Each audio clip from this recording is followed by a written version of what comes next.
¿Qué dirías si te cuento que algunos de los hombres que más admiras fueron en realidad unos monstruos? La misoginia, el ego, la maldad, la ceguera del poder, la crueldad e incluso el crimen son algunos de los temas que se dan la mano en este podcast. Aquí hablaremos de genios y hombres brillantes, sin duda, pero todo lo que brilla proyecta sombras a su alrededor. Yo soy Danny McFly y te doy la bienvenida a El Lado Oscuro. Esta temporada de El Lado Oscuro es una idea original de Danny McFly, producida en colaboración con Podimo, la principal plataforma de podcast y audiolibros en español. La historia de hoy es muy oscura. Es tan terrorífica como grande es el nombre de nuestro protagonista de hoy, Marlon Brando. Para muchos, el mejor actor de todos los tiempos. Un actor de método, un intérprete soberbio, pero una persona horrible. Conflictivo, problemático, violento, poco serio en los rodajes. Pensaba que su talento le daba carta blanca para hacer lo que quisiera. Era la representación de la estrella talentosa e insufrible. Pero hace unos años se destapó algo imperdonable, y es que cometió abuso sexual contra una compañera de reparto. Pero lo más inquietante de todo es que contó con el beneplácito del director, que incluso incluyó ese momento en el montaje final de la película. La vida del actor siguió siendo controvertida y su familia se vio salpicada por el crimen y la muerte. En este episodio nos adentramos en las luces y sombras de la leyenda del cine, pero para comprenderlo todo, empecemos por el principio.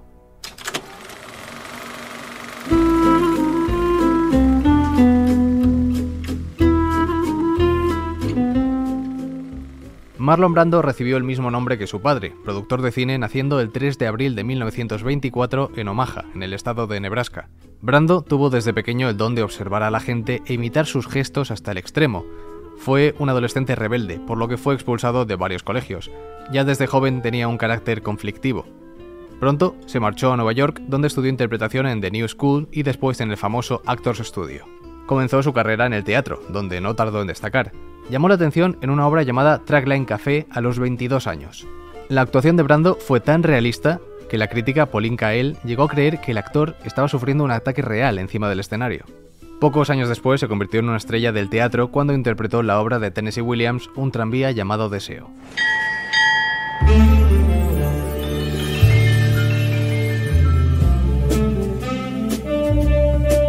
Tras su salto al cine, no tardó en impresionar a todos con su gran talento.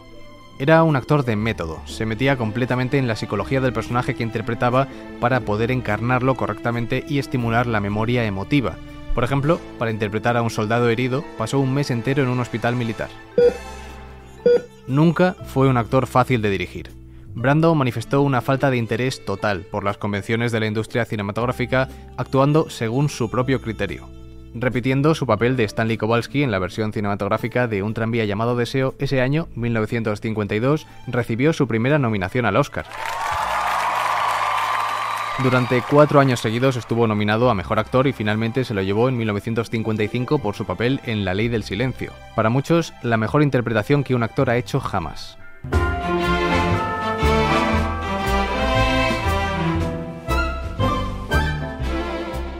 En 1955 protagoniza el musical Ellos y Ellas, junto con Frank Sinatra, y su carácter conflictivo comienza a salir a la luz. Sinatra no le tenía mucha simpatía a Brando, ya que el año antes él había sido contactado para ser el protagonista de La Ley del Silencio, pero desde el estudio rompieron el contrato en el último momento para darle el papel a Brando, conscientes de que tendría más éxito en taquilla. Sinatra se refería a él como el actor más sobrevalorado del mundo o el murmullos, por su peculiar forma de hablar. Esta rivalidad aumentó durante todo el rodaje de Ellos y Ellas, ya que cada uno tenía métodos histriónicos radicalmente opuestos. A Sinatra le gustaba ensayar mucho para así poder rodar tomas más rápidas. En cambio, Brando era más metódico y tardaba en tomar sus personajes, algo tremendamente inconveniente y más con la insistencia del director Joseph Mankiewicz en tenerlos juntos en la mayor cantidad de escenas posibles. Los conflictos alcanzaron un punto culminante cuando el estilo de Brando obligó a repetir 9 veces una escena en la que el personaje de Sinatra comía un pastel de queso. Al final terminó tan molesto y saturado que terminó lanzando el plato contra el suelo. Aunque no hay nada confirmado, se dice que Marlon Brando lo hizo de manera deliberada para atormentar a su compañero de reparto.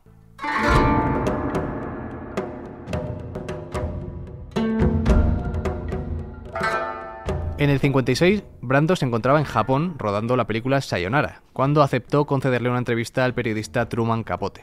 Capote sabía que el actor sería una fuente difícil de entrevistar, por lo que practicó ejercicios de memoria durante un año para así asistir a la reunión sin una grabadora de voz, la cual, simplemente con su presencia, podría haber alterado las respuestas de Brando. De esta manera, escribió un perfil para el periódico The New Yorker en el que se profundizó por primera vez en aspectos de su vida privada, todo a partir de cerca de 7 horas de conversación en las que el alcohol jugó un papel importante y decisivo en las declaraciones del intérprete. El ir sin grabadora funcionó, el actor se abrió en canal y contó cosas muy íntimas. Durante esa entrevista, el periodista se dio cuenta de lo valioso que era Marlon Brando para su estudio, la Warner Bros., por un detalle. Brando estaba en Kioto con un auténtico séquito formado por su asistente literario, su padre, que actuaba como administrador de los intereses de su hijo, una secretaria y el maquillador privado de Brando. Todos los gastos de estas personas estaban incluidos en el contrato de Brando y corrían por cuenta de Warner Bros. Esto era algo rarísimo y normalmente ningún estudio habría aceptado este tipo de exigencias, pero a una estrella de la talla de Brando no se le podía decir que no. Además, no le gustaba relacionarse con sus compañeros de reparto. Durante el rodaje de Sayonara, cuando el equipo salía tras una jornada de trabajo a cenar o a conocer la ciudad de Kioto, él prefería quedarse a solas en su habitación. El director, Joshua Logan, dijo sobre Brando que le había gustado trabajar con él, pero que no tuvo la oportunidad de aprender nada sobre él. No se dejaba conocer. Y no solo eso, en sus rodajes siempre se volvía contra lo que estaba filmando. Contra algún elemento de la película, contra el guión o el director o algún compañero de reparto. No siempre era debido a algo racional, simplemente porque parecía tranquilizarle el estar insatisfecho y tener que desfogarse con algo. Era parte de su manera de ser. Cuando Capote le preguntó por este comportamiento durante el rodaje de Sayonara, él le mandó callar.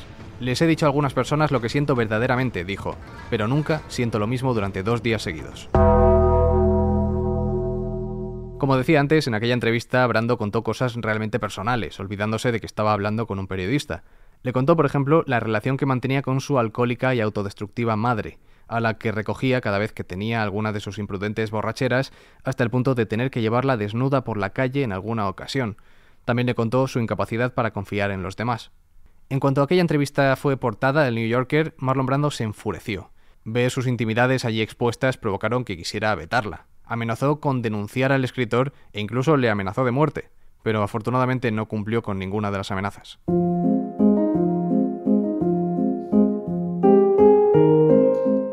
Brando estuvo casado en 3 ocasiones y tuvo 11 hijos. Su primer matrimonio con Anna Kashfi fue públicamente tormentoso y duró 2 años. Luego entraremos en él. El segundo matrimonio fue con Movita Castaneda, pero su relación terminó cuando conoció durante el rodaje de Rebelión a Bordo a quien sería su tercera esposa, Tarita Teripaya, natural de Tahití. Estuvo con ella 10 años.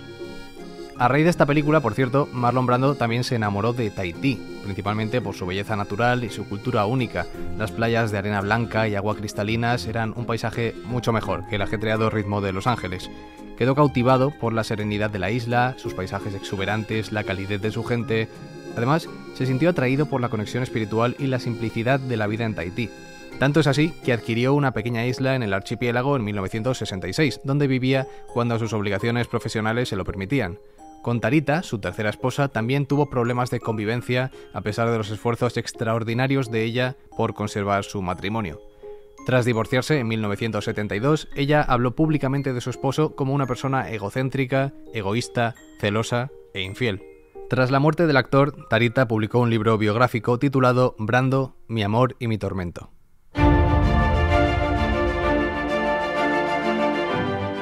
En los 60 estaba en su mejor momento. Marlon Brando era atractivo, exitoso y no le faltaban trabajos, a pesar de que su fama de difícil continuaba en aumento, siempre debido a su propio comportamiento. El perfeccionismo de su método histriónico, su negativa a memorizar diálogos en beneficio de la improvisación o su durísima personalidad hicieron que fuera un caramelo envenenado para cualquier director. Por ejemplo, en el rodaje de la película Rebelión a Bordo, cuando quería mostrar disconformidad, simplemente se ponía frente a la cámara y no actuaba, haciendo perder todo el día a todo el equipo. O cuando se decidía actuar, era incapaz de decir bien el diálogo, improvisando constantemente y siendo una pesadilla para los compañeros que tenían que darle la réplica. En el set de esta película tenían un apodo para él, Nunca en lunes, porque al tener el día libre los domingos, al día siguiente llegaba tan mal que todas sus escenas debían ser suspendidas. También se puso a las órdenes de Charlie Chaplin en el 67, en la película La Condesa de Hong Kong, pero ambos chocaron terriblemente por una lucha de caracteres y de egos brutal, como ya conté en el capítulo 9 de este podcast sobre Chaplin. Lejos del cine, su vida personal no era demasiado estable. Contrajo numerosas deudas que le obligaron a pedir sueldos astronómicos y jamás supo gestionar bien sus finanzas, pero era Marlon Brando, los estudios le pagaban cuanto pedía.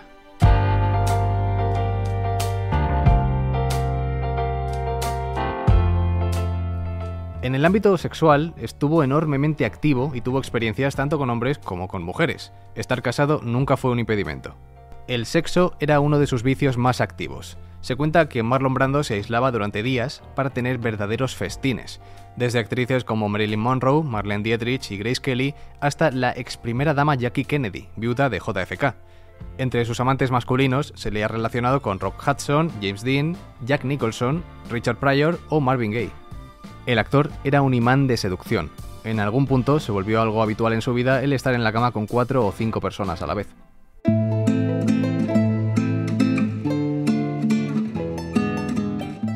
En los 70, sin embargo, su apariencia física pegó un declive importante. Pasó de una figura atlética a una persona con tendencia a la obesidad y un aspecto ermitaño, algo decadente, casi irreconocible. Solo trabajaba cuando su situación económica lo exigía. Mientras tanto, vivía una vida apartada en su isla de Tahití. En 1972 llegó la gran joya atemporal del cine, El Padrino, donde Brando interpretó a Vito Corleone. Era un actor tan conflictivo que el estudio no quería contratarlo. Los problemas que dio durante el rodaje de Rebelión a Bordo seguían resonando en la industria y tampoco era ningún secreto los muchos escarceos amorosos con las tahitianas durante la grabación. Sin embargo, Coppola estaba convencido de su talento. Fue a casa de Brando, le dijo que necesitaba hacer una prueba de maquillaje y sacó una cámara. Brando usó pañuelos desechables para engordar sus mejillas y sacó esa voz grave y rasposa tan característica del Padrino. Coppola volvió con el director del estudio y le puso la cinta con la interpretación de Brando. Él se puso furioso al ver al actor en la pantalla, ya que le había dicho a Coppola que a Brando no quería verlo ni en pintura. Sin embargo, al avanzar el vídeo, se quedó sin palabras. Supo que nadie podría interpretar mejor a Don Corleone.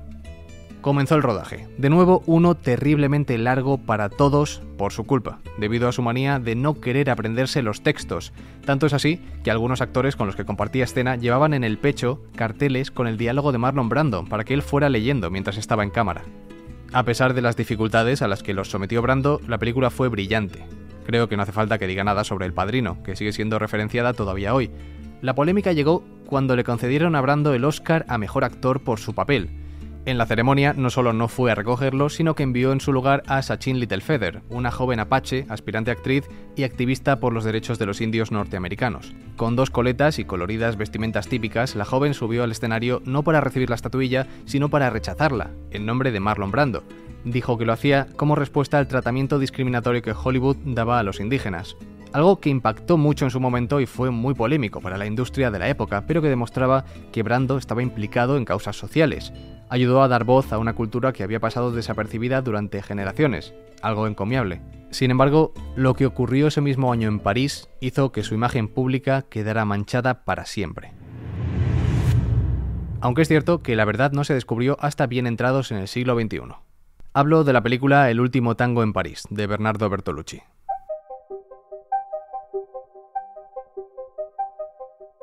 Era 1972. Brando, de 48 años, compartía pantalla con la actriz francesa Maria Schneider, de 19.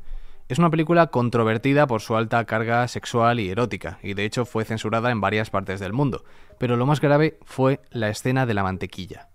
Se trata de una escena en la que el personaje de Brando agarra a su compañera con violencia, le baja el pantalón, toma un trozo de mantequilla como lubricante y la viola analmente. Una escena terriblemente dura de rodar y de ver. Lo más terrible de todo es que ella, la actriz, no sabía que esta escena iba a ocurrir. Nadie la avisó, por lo que las lágrimas que caen sobre su rostro y que vemos en la película son dolorosamente reales. Esto no lo reveló hasta 2007, después de la muerte de Brando, pero fue un auténtico escándalo. Si bien no hay penetración y la violación propiamente dicha es escenificada, lo que allí ocurrió sí que fue un abuso, porque la actriz jamás dio su consentimiento para ser vejada de esa manera y todo ocurrió sin tener ella conocimiento. Bertolucci, lejos de negar las acusaciones, las reconoció, diciendo que la escena se les había ocurrido esa misma mañana a Marlon Brando y a él. y que decidieron no avisar a Maria Schneider porque no querían que actuase asustada, sino que estuviera asustada de verdad, lograr una reacción genuina. Maria Schneider confesó que esa escena no estaba en el guión. En ese momento se lamenta de no haber llamado a su agente o a su abogado, ya que nadie podía obligarla a hacer algo que no estuviera en el guión, pero ella no lo sabía. Brando trató de tranquilizarla diciéndole que solo era una película, pero ella lloró igualmente durante toda la escena. Se sintió humillada, se sintió violada por ambos hombres, por su compañero de reparto y por el director. Después de filmarla, ninguno de los dos se acercó a consolarla ni se disculpó siquiera. Ella agradece que al menos todo transcurriera rápido en una toma única.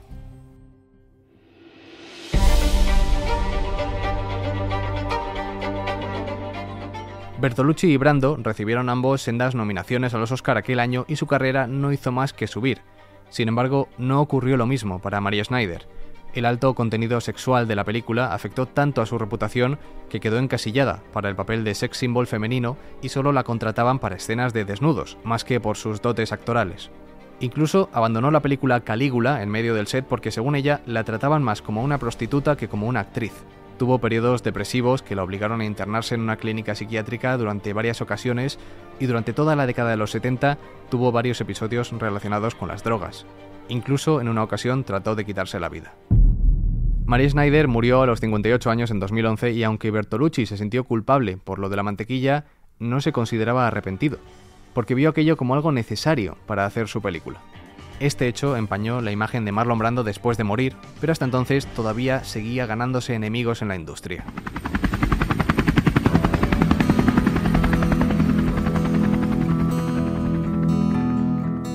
...1979, Apocalypse Now, de nuevo a las órdenes de Francis Ford Coppola. Este rodaje fue tan tormentoso y tan terrible que merece un podcast aparte. En lo que a Brando se refiere, y por ser breve, continuó su fama de conflictivo. Ahí interpreta al coronel Kurtz. Brando se negó inicialmente a viajar a Filipinas para el rodaje a pesar de haber cobrado un adelanto. Esa es otra, Brando no salió barato. $3,5 millones, más del 10% del presupuesto total de la película destinado únicamente a su sueldo.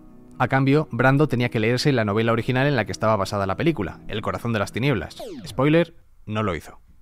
Cuando Brando llegó finalmente al rodaje, con 4 meses de retraso, el costo de la producción pasó de $100.000 diarios a $150.000. Además, se presentó con la cabeza rapada y exageradamente gordo, algo que no estaba en los planes. Esto obligó a que tuvieran que rodar sus escenas en medio de las sombras. Por supuesto, Brando, en su línea, lejos de aprenderse el guión, aprovechó para improvisar toda clase de perturbadores diálogos.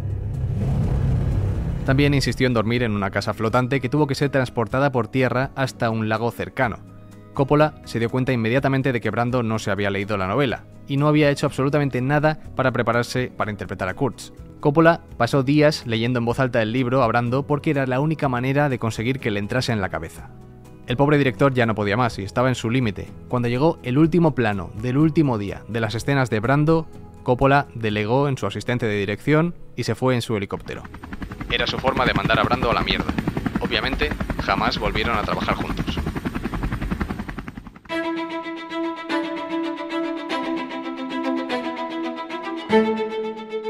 Caprichos de este tipo y rabietas eran muy habituales.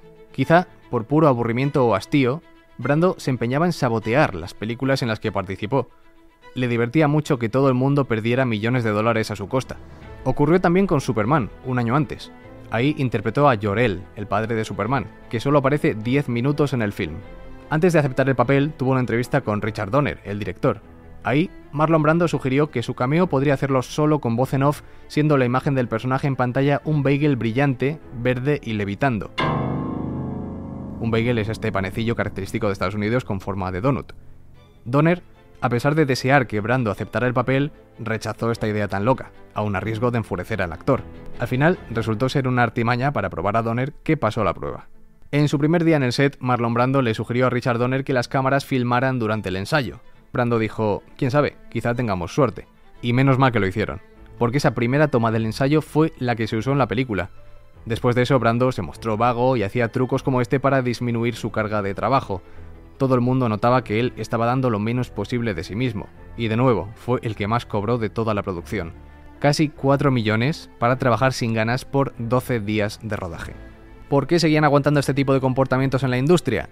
Pues porque además de ser un jeta de cuidado, su presencia en la pantalla era hipnótica y hacía gala de un magnetismo y de una magia que eran evidentes. Era un virtuoso del manejo de las emociones cuando quería. Mostraba con elegancia y de un modo visceral su talento. Eso era indiscutible, a pesar de ser un actor difícil. Y cuando ya llegó al estatus de leyenda, pues ya veis que se lo permitía todo.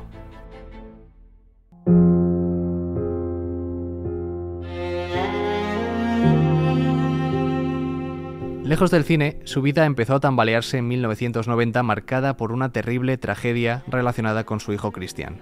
Pero antes de entrar ahí, un poco de contexto sobre su primogénito. Christian Brando nació fruto del primer matrimonio de Marlon Brando con Anna Kashfi, actriz británica de origen indio. Cuando el niño no tenía ni un año, sus padres se divorciaron y comenzó una batalla feroz por la custodia del pequeño, cada vez más hostil. La madre abusaba del alcohol y las drogas, pero Brando tampoco fue un padre ejemplar. Era distante y pasaba poco tiempo con su hijo, que fue criado por niñeras y trabajadoras del hogar. Marlon Brando continuó teniendo relaciones con varias mujeres con las que tuvo numerosos hijos. Christian llegó a decir que la familia crecía y cambiaba tanto que alguna vez se sentaba a desayunar en la mesa de la cocina y preguntaba a los niños nuevos que quiénes eran.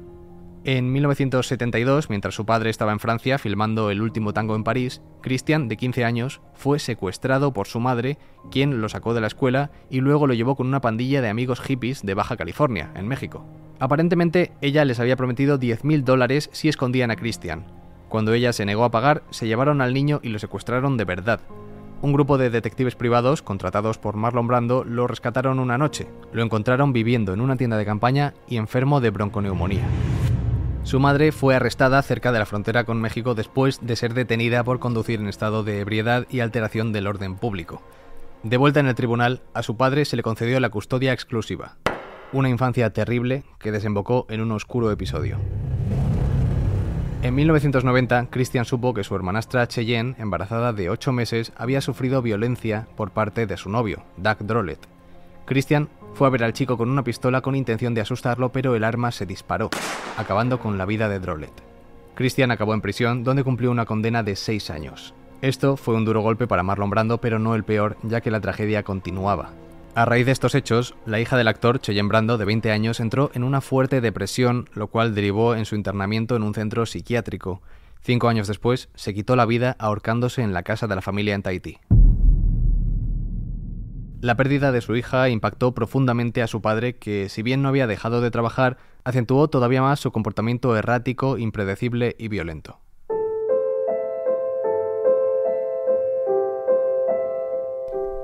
Continuó haciendo películas como La isla del Dr. Moreau o The Score, con gran dificultad para sus colaboradores debido a su actitud nada colaborativa e infantil. Además, descuidó su imagen física como nunca, llegando a pesar más de 135 kilos en sus últimos días. Otro problema que le persiguió fue la soledad. Alguien se pregunta si este hombre, constantemente rodeado de gente, podría buscar así el remedio a sentirse terriblemente solo. Siempre fue un enigma para todos. La mayor teoría entre quienes estudian su vida es que Brando nunca mostró a nadie su verdadera personalidad. Marlon Brando murió en 2004 a los 80 años debido a una fibrosis pulmonar. Hoy en día, su legado sigue siendo objeto de debate y temo que muchas de las preguntas que surgen sobre su figura jamás obtendrán respuesta.